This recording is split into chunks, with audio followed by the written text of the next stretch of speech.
The purpose of this work is essentially to improve and open up your experience of life, right?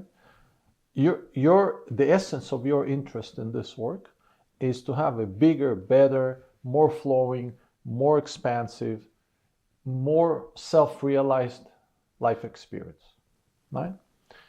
To do that,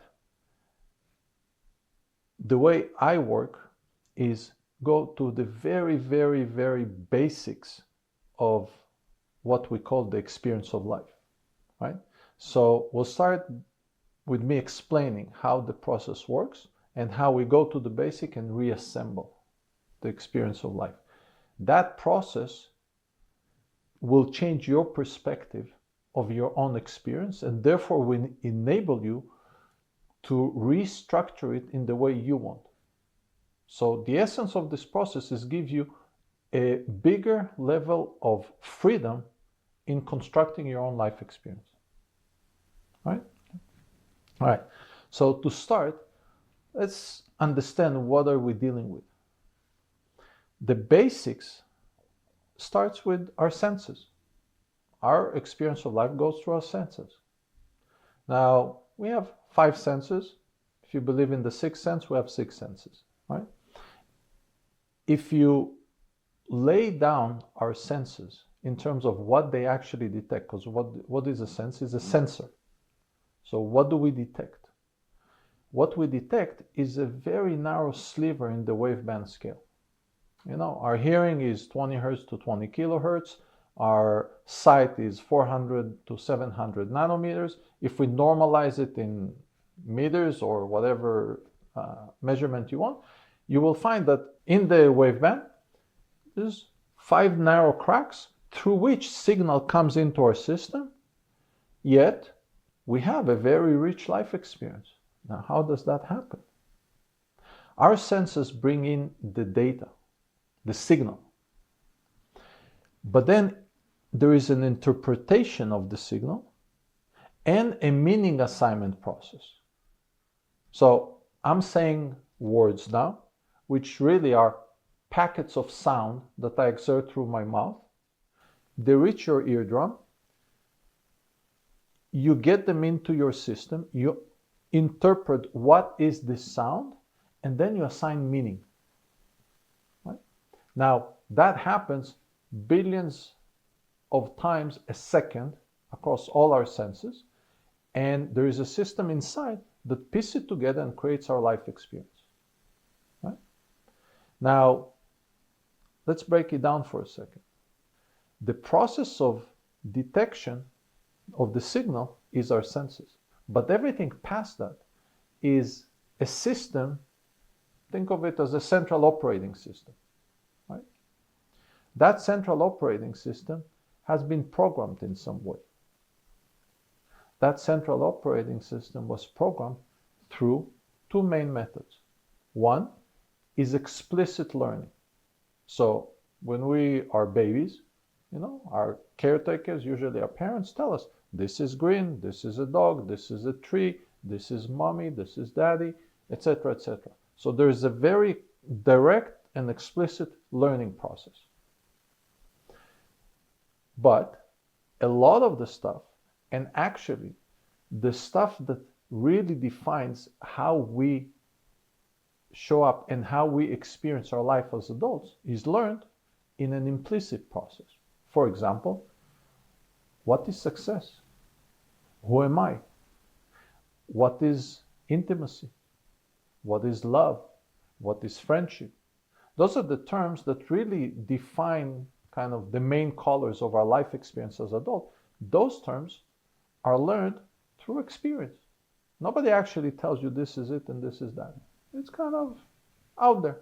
And you piece it together through your experience, through the role models that you are exposed to, through all kinds of things that happen, but they're not directly learned.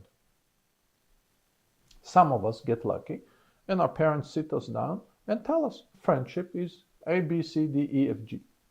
Yet, so you still go out and you experience and you learn what works for you, what doesn't, etc., etc. Right?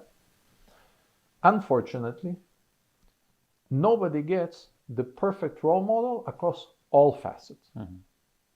So we all get some of the key concepts a little bit backwards or sideways, not deliberately, because our parents or our environment, because it's not only the parents, obviously it's our siblings and our friends and the parents' friends and the family friends and the society and the neighborhood and the country and the culture and the religion, they all have inputs and impacts. Not on all counts we get it right. And some key counts, we get it in a way that poses down the road major limitations. Right? Now, that central operating system that I'm talking about is being programmed gradually. The core programming happens in early childhood. The key concept, green, red, dog, tree, etc., etc. Right? The more complex concepts gradually are built off of that. Some of them are built out of the gate, except that we're not aware. For instance, trust. For instance, safety. Right? Those are being built right out of the gate explicitly, but we're not aware that we're learning them. It's a continuous experience. Right? As we mature, we get into teenage, we are more aware, we absorb more, and by the time we're, give or take 18 for most people, which is the point where we leave our parents' home and cocoon, and we supposedly, for most of us, we venture into what we call independent life, we get loaded with concepts. We get programmed. Right? As we venture into what we call independence, what actually happens is we continue learning, but now we need to start operating our own operating system on our own. Right? Training wheels have to come off. Exactly. So now we're starting to figure out, kids go to college or wherever they go, and they start expanding the realm that's in their responsibility. Therefore, they push the envelope of that operating system that they got. And gradually they start learning what are the limitations. Where does it not really working for them? That learning is a long period. And for the average person, they reach midlife crisis in their mid-40s, or let's say between mid-30s to mid-50s. What is midlife crisis? Midlife crisis is one thing in essence, is the person realizing the gap between the dreams they had about adulthood, about the independent life, about their life, the concept that they had generally, what is life all about, and what actually happened. You reach a point, everyone reaches a point where there's a clash. It's not quite it. Now, for most people, it takes, give or take, about 2 decades of operating their own operating system and realizing and admitting to themselves the limits, because they ventured into independence having big dreams, most of them. Right? And a big dream might be for some, unfortunately, only to survive. And they find it difficult. And now what? I don't understand. Something is not working in that system. So most people, they start what I call the switching game. They start switching variables. Switch the car, switch the job, switch the house, switch the wife, switch the spouse, the husband, switch. That process never works. Why? Because you're affecting the external. Now, we already said our life experience primarily happens inside, in that operating system, which we'll get back to, right? So we have a process.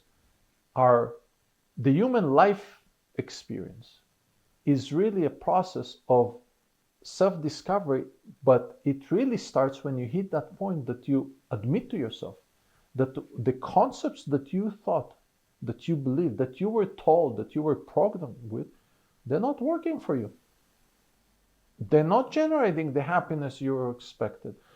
You're not as excited about life as you thought you would be. All right? Okay. That switching game of the external variables never works because the impact on your operating system is limited.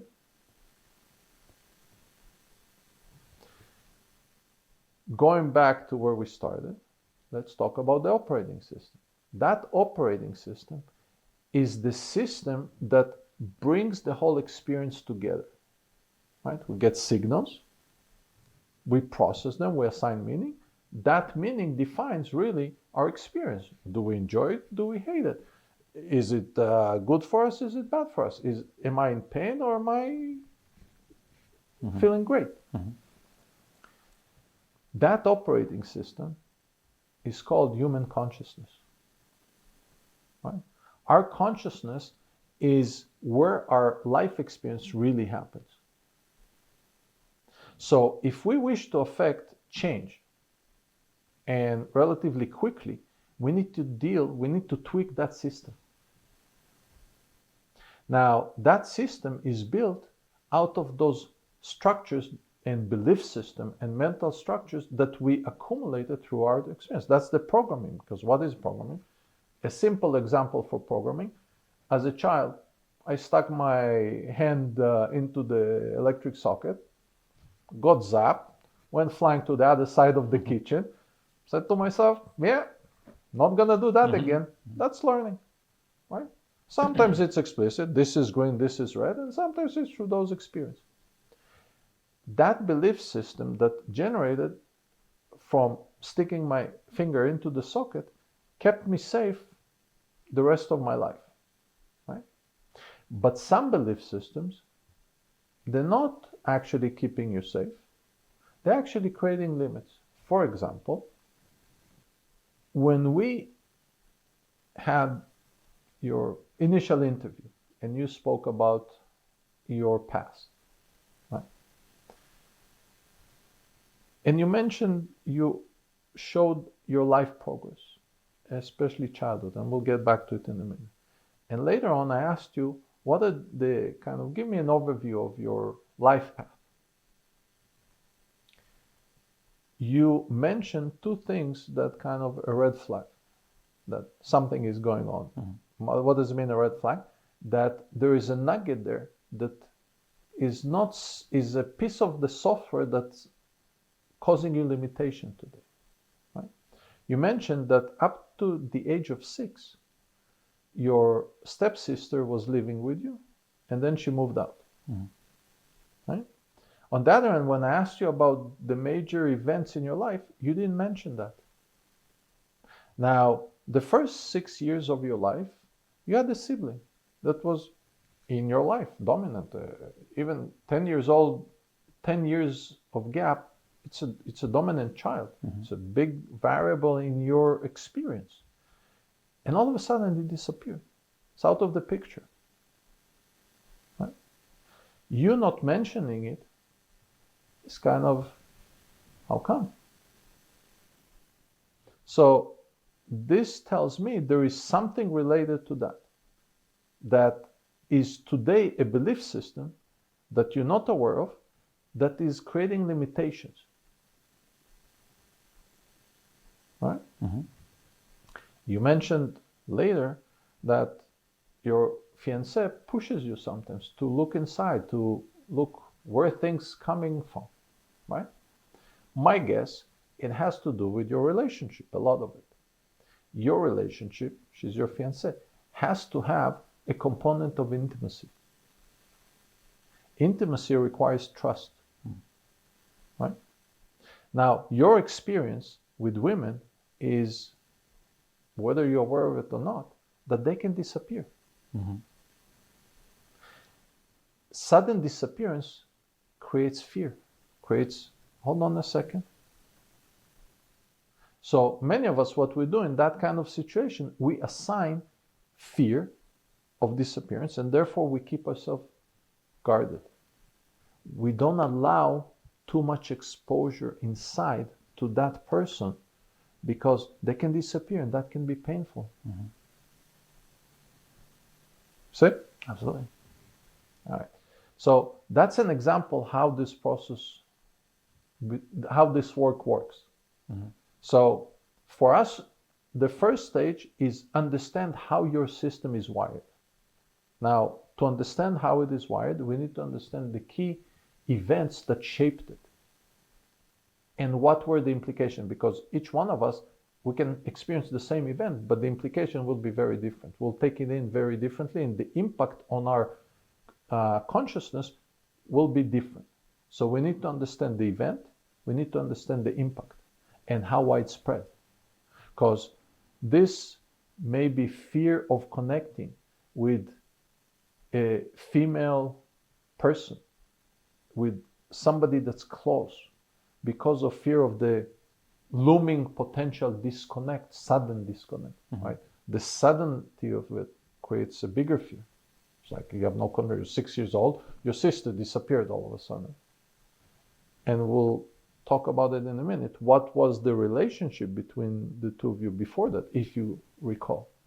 But that has an impact on your psyche, which unconsciously creates, okay, hold on, there's so much closeness I'm allowing to a female in my life. Mm-hmm. Which probably then triggers that female leaving, because, the cycle continues. Exactly. Right. That, by the way, is how karma perpetuates. Okay. Right? We get belief systems from our ancestors, from our grandparents, then our parents. There's a certain way of doing things in a family, certain things we don't talk about, for instance, certain emotions that are not exposed, right? And then we believe this is normal. So we show up like that, and that continues in the lineage. Mm-hmm. I've heard tradition is just peer pressure from dead people. Yep. Yeah. So the first layer of this process is a little bit of archaeology work, right? Mm-hmm. We're going to dig and try and understand what are the key events that shaped your psyche, your consciousness, and how widespread they are in your system today, right? And through that, we'll try and find what are the limitations, right? So one way is digging in and trying to understand where it's coming from. And the other way is to understand what are the challenges you're facing today and try and connect the dots, right? So that's layer one. Layer two, once we identify, think of it as those things that we identify as the bugs in the system. Those are the elements in your consciousness that create the pain or the friction or the lack of satisfaction from your life experience today. So the next stage will be healing those, right? To explain what healing is, we need to explain what trauma is, right? So what is trauma? Trauma is a painful event with a lasting impact. Another way to say it, an event in the past that has an effect on the present. Right? So it has a residue. It has, and how does that work? We create a belief system, as I mentioned. And through that belief system, we believe reality is this way or that way. We believe this is good or not good for us. We believe that this is possible or not possible. Right? So those belief systems will create limitations. For example, we might believe, because of some painful event in our past, that intimacy is dangerous. It can cause pain, so we shy away from it. We can't create real loving relationship, deep, that stick. Then our relationships fall apart early. And we get frustrated. We don't have full satisfaction from our experience of life, right?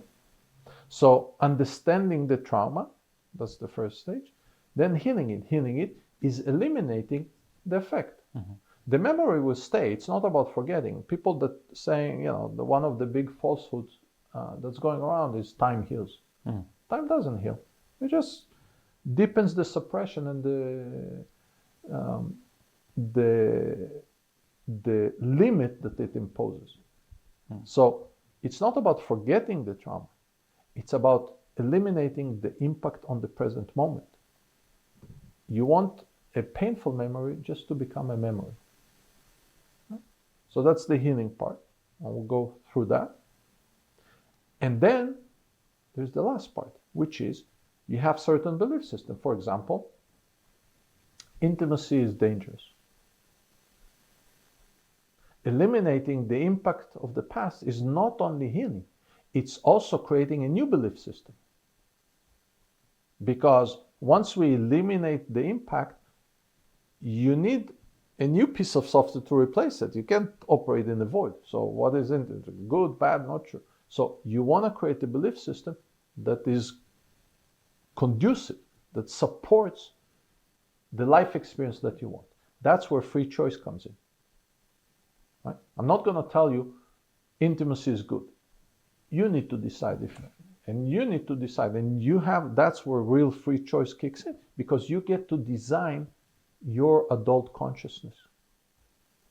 Right? So those are the three layers: digging, archaeology, healing, and rewiring. Right? Now, because the impact of the past cuts across different facets of life, different domains, what will happen is we're gradually going to get into a groove in which we're going to deal with different aspects in a different dimension. So we will be going between them based on the domain we're in. And the idea behind this process is really to teach you how to do it on your own. So we're not going to continue this till the end of days. At some point you learn how your system operates, and you can keep doing those processes on your own, at your time, and design the life that you want.